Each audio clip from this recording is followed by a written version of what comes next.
6,700 কোটি টাকা আমি মনে করি আমাদের দেশেই সম্ভব ছিল। দরকার হলে এক্সপার্টিজ আমরা ভাড়া করব। দেখেন, আমার ধারণা যে বন্দর নিয়ে আলোচনা প্রচুর হয়েছে, এটা কারেক্ট। এই জন্যে এর ডালপালা অনেক দিকে ছড়িয়ে গেছে। তা এইখানে পরস্পর আলোচনা, আপনারা যে কতগুলো কথা বললেন, আমি সেই রকম একটু চেষ্টা করি দুই একটা পয়েন্ট এই জায়গায় বলার জন্য, অন্য জায়গায় না যাই।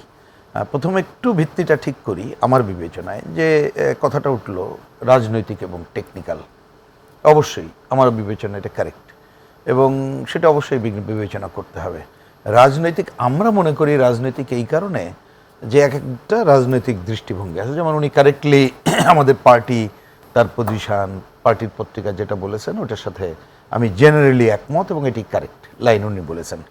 তাহলে পলিটিক্স তো সেইভাবে একটা বিবেচনা হয়, তো অবশ্যই এটা পলিটিক্যাল থাকবে। কিন্তু এই পলিটিক্যাল অনেক সময় হয় কি, যে বলার জন্য বলা বা কাউকে ঘায়েল করার জন্য করা, আমরা সেই পলিটিক্সের মধ্যে নাই। কারোর থাকতে পারে, এইটা আমাদের একটা কি বলে ন্যাশনাল দৃষ্টিভঙ্গি আছে, যে এই ধরনের স্ট্র্যাটেজিক্যাল জায়গা আমরা কিভাবে পরিচালনা করব সেইভাবে আনি।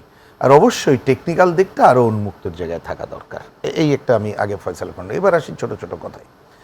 আমাদের দেশের বন্দরের সংখ্যা কিন্তু বেশি না, কম কম, এবং এইটা একটা স্ট্র্যাটেজিক্যাল বিষয়। এবং বিশেষ করে চট্টগ্রাম বন্দর, সেটা আমাদের ইকোনমিক্যালি যেমন 92 বা 90% তার সমস্ত কর্মকাণ্ড হয়।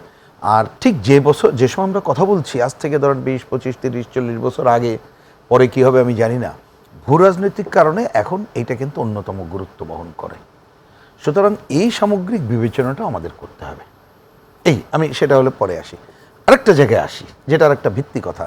আমরা অবশ্যই আমাদের এই ধরনের পোর্টকে, আরও অনেক কিছু আছে, তাকে আমরা কিন্তু কি চাই, দক্ষ এবং দুর্নীতিমুক্তভাবে পরিচালনা করতে চাই। এই ব্যাপারে আমরা জিরো টলারেন্স, এবং আমাদের পলিটিক্যাল পজিশন হচ্ছে দক্ষ এবং দুর্নীতিমুক্তভাবে করতে গেলে তাতে যদি আমাদের শতভাগ নিজের জায়গায় রেখে, ওই যে যেমন একটা কন্ট্রাক্টরি কাজ করে, আমার যদি মেশিনারি জানতে হয়, আমার যদি কোথাও এক্সপার্টিস হায়ার করতে, আমাদের কিন্তু কোনো দ্বিমত নেই। এটা আগে বলে দিলাম। আমি দেখলাম যে আশেক চৌধুরীর কথা উঠলো, আমি আজকেই একটু রাস্তায় ছিলাম, তখন আমি বাইদাবাই দেখতে যেয়ে তার একটা ছোট সাক্ষাৎকার শুনলাম। তাতে যেমন উনি বলছেন যে এরকম অনেকে বলে, কি বলে, যে কর্মহানি হয়ে যাবে, তা তো না, আমরা তো আনবো ম্যানেজারিয়াল লেভেল, সিও লেভেল, এইটা বললেন, আরও অন্যান্য পয়েন্ট বলছে, আমি সেদিকে যাই না। তো এইটা আমাদের 100% মালিকা রেখে প্রয়োজনে এনে দক্ষ দুর্নীতিমুক্ত পরিচালনা করার জন্য যা যা করার, সে ব্যাপারে কিন্তু আমাদের কোনো দ্বিমত নেই। এইবার আসি, তাহলে এখনকার এই জায়গায় কতগুলো জায়গা আমাদের বাধা কি। 1 নম্বর, আমি ব্যাখ্যা না যায় ছোট ছোট করে বলি। আমার বিবেচনায়, যেমন এখানে কথা উঠলো যে এই সরকার তার কাজ, আমার মনে হয় এই আলোচনা এখন প্রয়োজন নাই, কারণ একটা নির্বাচনের মধ্যে আসছে, সেই জায়গায় থাকি। কিন্তু আমার পয়েন্ট এটা আগে বলেছে, এই জন্য রিপিট করছি, সরকার এত বড় একটা জায়গায় যেখানে রাজনৈতিক দলগুলো এবং অন্যদের তাদের একটা ভিন্ন দৃষ্টিভঙ্গি আছে, এবং ঐক্যমত্যের আলোচনা আমি চুক্তি নিয়ে বলবো, তা সেই জায়গায় তারা যদি কোনো একটা জিনিস ভালো মনে করে, আমার বিবেচনায় তারা একটা রিকমেন্ডেশন করে রেখে যাওয়াটাই সঙ্গত হওয়া উচিত ছিল। তাহলে কিন্তু এই বিতর্কটা এত থাকতো না। বরঞ্চ এখানে কোশ্চেন আসছে, সময় বেশি নাই, কেন তারা তড়িঘড়ি করছে, অন্য কাজে তো তড়িঘড়ি এত দেখছি না আমরা, যেটা করা দরকার। এই প্রশ্ন কিন্তু রয়েই যাচ্ছে জায়গাটার কারণে, যেটা আমরাও পরিষ্কার করে বলেছি। তাহলে আমি দৃষ্টিভঙ্গিগুলো কিন্তু পরিষ্কার করছি। এইবার আসি, দেখেন এই চট্টগ্রাম বন্দর কিন্তু আপনার মনে আছে যে 198 বছরের লিজ দেওয়ার কথা হয়েছিল, আমরা কিন্তু আন্দোলন করে ঠেকিয়েছিলাম ওই আমলে। তাহলে হঠাৎ করে যে আমরা করছি, নট দ্যাট, এবং এইটা কিন্তু এখন আমাদের লাভজনক নিজেদের অর্থে। তাহলে আমি আরও বলছি, দক্ষ এবং দুর্নীতিমুক্তভাবে যা করার করো। লালদিয়া পোর্ট নিয়ে কথা হয়েছে, একটা পোর্ট, এবং এটা একটু বলা উচিত। দেখেন, যখন আমরা ডেনমার্ক বা অন্য কথা বলি, সুইজারল্যান্ড বলি, তারা কি শুধু, আপনি ডিপি ওয়ার্ল্ড কি আরব আমিরাতের, কিন্তু তাদের ঘনিষ্ঠ সম্পর্ক কাদের সাথে, আমেরিকান নৌবাহিনীর সাথে। আপনি ওয়েবসাইটে যান, দেখতে পাবেন, তাদের দুনিয়ার ভূমিকাগুলো দেখলে বোঝা যাবে। সুতরাং এই স্ট্র্যাটেজিক্যাল জায়গার কথা বলছি ওই কারণে। এবং এই অঞ্চল জুড়ে আমরা জানি আমেরিকা, ইন্দো প্যাসিফিক চুক্তি, তার পজিশন, চীনের সিল্ক রুট, তার এক এক ধরনের যে জটিলতা, এখানে তার কিন্তু প্রভাবটা চাইবে। তা আমি কেন এই জায়গা করবো? লালদিয়া বন্দর আপনি দেখেন কয় টাকার ব্যাপার দেখছেন, 6,700 কোটি টাকা, আর 250 কোটি টাকা আপনি পাইছেন ই মানি, সাইনিং মানি। তা কত, $55 কোটি। তো 55গুলো কতদিন, 3.5 বছরে, তার মানে বছরে কয় কোটি লাগে? তো এইটা আমাদের সক্ষমতা নাই। বোঝার জন্য বলি, এইখানে আমরা তো খুব দেখছি না, আপনি অহেতুক এই যে টানেলটা আমরা করেছিলাম, আমরা তখন আমরা পদ্মা সেতুর অবশ্যই পক্ষে আরো জরুরি ছিল, বিশ্বব্যাংক আপত্তি করলো, নিজস্ব অর্থায়নে দুর্নীতি যাই থাকুক না কেন, কিন্তু টানেল তো অপ্রয়োজনীয় ছিল। আপনি এই অঞ্চলে রেল একটা করেছে, এটা আমার জন্য হয়তো সুবিধা, আমার বাড়ি ওইদিকে, কিন্তু আমরাও মনে করেছি রেল তো অত প্রয়োজনীয় ছিল না আমার অর্থনীতির কাঠামোর জন্য, কিন্তু করেছি তো। আমি ৬,৭০০ কোটি টাকা ৩.৫ বছরে নিজেরা করতে পারতাম না, তাহলে কিন্তু অনেক জটিলতাগুলো আপনি এড়াইতে পারতেন, অন্য ঝামেলাগুলো হতো না এত। আপনি দেখেন চুক্তির কথা এবার বলি, শেষ আমি একটা বিচ্ছিন্নভাবে হয়তো বললাম, চুক্তির পয়েন্টটা আমরা যে ঐক্যমত্যের এত আলোচনা করলাম, তাতে কিন্তু সবাই একমত হয়েছি আমরা যে আমাদের জাতীয় সংসদে আলোচনা ছাড়া আমরা কোনো এই ধরনের চুক্তি করবো না। দেখেন গোপন চুক্তি, দেশ বিক্রি, এ কথাগুলো কিন্তু এই বড় বড় দল যার যার মতো বলছে, আমরা আমাদের মতো বলেছি। তা আমরা কিন্তু এখানে ঐক্যমত্য হয়ে আছি যে এই কাজগুলোর জন্য এগুলো করব, এবং এমনকি যে চুক্তিগুলো আছে এখনো পর্যন্ত হয়ে আছে তাতে দরকার উন্মুক্ত করেন। তাহলে চুক্তির হ্যাঁ কিছু থাকে, আমি লজিক্যাল মানুষ তো বলতেই হবে যে আপনি যে কোনো চুক্তিতে কিছু থাকে, কিন্তু আপনি দেখেন কথার কথা, আমি একটা উদাহরণ দিই, অনেক কিছু তো হইলো, যেমন কর মুক্তির কথা 10 বছর, অনেক কিছু হলো যে পার কন্টিনেন্টালে কত ডলার দেবে, তারপর এইরকমের কিন্তু আস্তে আস্তে দু একটা জিনিস আসছে।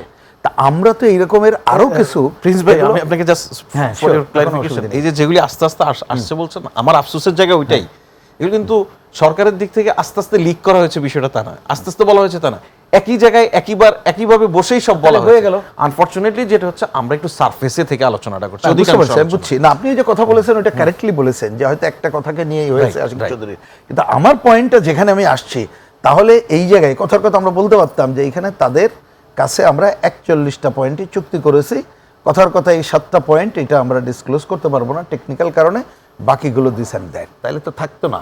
কারণ এখানে যেমন আমি উদাহরণ দিই, ধরেন কথার কথা আমি একটা খালি জাস্ট একটা টোকেন নিয়ে একটা বলি, এই যে একটা আমরা দেখলাম যে পার কন্টিনেন্টে এত ডলার পাবে, একটা ডলারের কথা বলা হয়েছে, ওইখানে কত ডলার আসবে আমাদের জানা নেই, কিন্তু নিউমোরিং কন্টিনেন্টালের সর্বশেষ 41% বাড়ানোর পরে যেটা বলা হচ্ছে তাতে হিসাব করে দেখা গেছে আমরা কিন্তু 12% পাবো। তাহলে এইখানে তো বেশি উন্নত করার কথা ছিল, ওই পার কন্টিনেন্ট আমি জানি না, আমি আন্দাজে বলছি, কিন্তু ধরেন এই যে ইন্ডিয়াতে বলছেন কত পাবো তাহলে জানা নেই, এটা কিন্তু আমি এখানেও একটু আমি বলছি যে জানি কত আপনারা বলেছেন, এগুলি আমাদের দিক থেকে ক্লিয়ার হল, পার্সেন্টেজটাই বলছে, কারণ হচ্ছে আপনি এটার কন্ট্রোলিং অথরিটি কিন্তু আমাদের পোর্ট অথরিটি, এটা যে আমরা লিজ বলে কথা বলছি, এটা কিন্তু আমার ফরেন ডিরেক্ট ইনভেস্টমেন্ট, এখানে না সেটা তো এটা হচ্ছে আপনাদের দৃষ্টিভঙ্গি, কিন্তু আমাদের আমি কোনো দৃষ্টিভঙ্গির কথা বলছি না, আপনি ওইটাই বলছেন, আপনি কারেক্ট ফ্যাক্ট বলছেন, কিন্তু আমি এটা শেষ করি যে সেটা হচ্ছে আমরা দেখলাম যে এটা যদি উন্মুক্ত দরপত্রের মাধ্যমে হতো, কারণ ইন্ডিয়া পাশের কিন্তু এরকম উদাহরণ আছে যে তাদের দেশি প্রতিষ্ঠানে এরকমের একটা বলছিল, তারা যত পার্সেন্ট বলছিল, কিন্তু সিঙ্গাপুরের একটা প্রতিষ্ঠান এসে তাদের বন্দর অনেক, তারা দিতে পারে, আমি আগেই বলেছি আমাদের অল্প বন্দর, আমরা এর মধ্যে যাবই না, কিন্তু তারা বেশি টাকা পেয়েছে, ওইটা কিন্তু দিয়েছে। তাহলে আমার তো লাভালাভের বিষয়টা তো বিবেচনা করা সহ অনেক কিছু করা যেত, সুতরাং যেভাবে করা হয়েছে আরও বেশি উন্মুক্ত করা খুবই জরুরি ছিল আমরা মনে করি।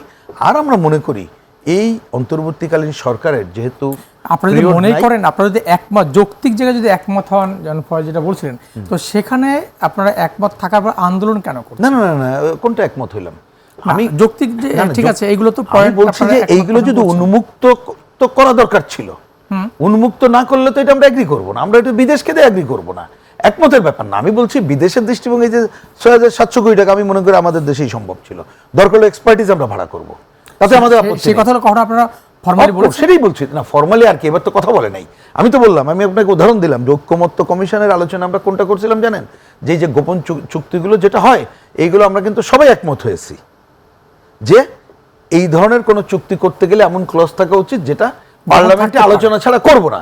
তাহলে আপনি তো তার সাথে সাংঘর্ষিক হয়ে গেল। আমি বলছি যে ঐক্যমত্য ওইটুকুই হয়েছে, এবং দেখেন ওই যে আপনি কথা বললেন বলে কথায় কথা বাড়ায়, এত একটা ঘটনা ওনারা যদি এটা মনেও করতেন তাহলে তো ডায়লগও করতে পারতেন, তা তো ওনারা করলেন না, বরঞ্চ যে প্রশ্ন আপনি একটু এখানে করলেন অন্যরা করলেন, এই প্রশ্ন আজকে ঘোরাফেরা করছে, এত ব্যস্ত কেন ওনারা? আমি তো আগেই বলে দিয়েছি, ওনারা একটা ভালো রিকমেন্ডেশন যদি করতে চাইতেন করতেন, আগামী পার্লামেন্ট আমরা জনগণ তারা যেটা ভালো মনে করতো তাই করতো, সেটা আমরা দেখতাম।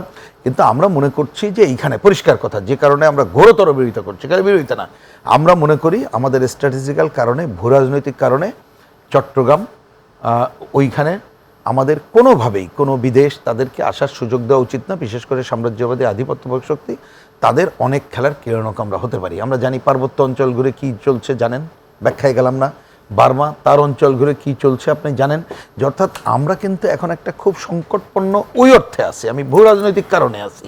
সুতরাং সেই জায়গায় কোনোভাবে এই ধরনের সুযোগ দেওয়া উচিত না। অবশ্যই আমাদের পোর্ট দক্ষ দুর্নীতিমুক্তভাবে গড়ে তুলতে এবং আরও অগ্রগতির জন্য আমাদের শতভাগ নিজস্ব মালিকানা রাখে। এটা বললে ওনারা বলবেন মানে হচ্ছে যে যে আমরা তো লিজ দিলাম, ইজারা দিচ্ছি, কিন্তু আমরা মনে করি ইজারা দেওয়ার মধ্য দিয়েই ওই সময়কালে আমাদের কোনো সুযোগ থাকবে না। আর একটা ছোট্ট কথা বলি, দেখেন আমরা কিন্তু অনেক কিছু জানি না, সরি একটু বেশি হয়ে গেল কিনা জানি না। দেখেন একটা উদাহরণ দিই, এই যে ফ্লাইওভার আছে, আগে যে কি হানিফ ফ্লাইওভার যেটা করছিলেন, আমরা জানি, আপনি জানেন হয়তো যে এত বছরের চুক্তি হয়েছে কারোর সাথে, কিন্তু জানেন পরে আমরা খোঁজ নিয়ে দেখলাম, সাংবাদিকরাই বের করছেন, বলা আছে প্রতিদিন এত গাড়ি এত আসবে, বছরে এত গাড়ি, যদি এই গাড়ি না আসে, ধরেন চুক্তির মেয়াদ ছিল 30 বছর, এটা কিন্তু বাড়তে থাকবে। এই পোর্টে আপনি নিশ্চিত থাকেন এইরকমের অনেক ক্লজ আছে, যার জন্য এই যে 33 বছরের পর আরো 15 বছর আরো বাড়তে পারে।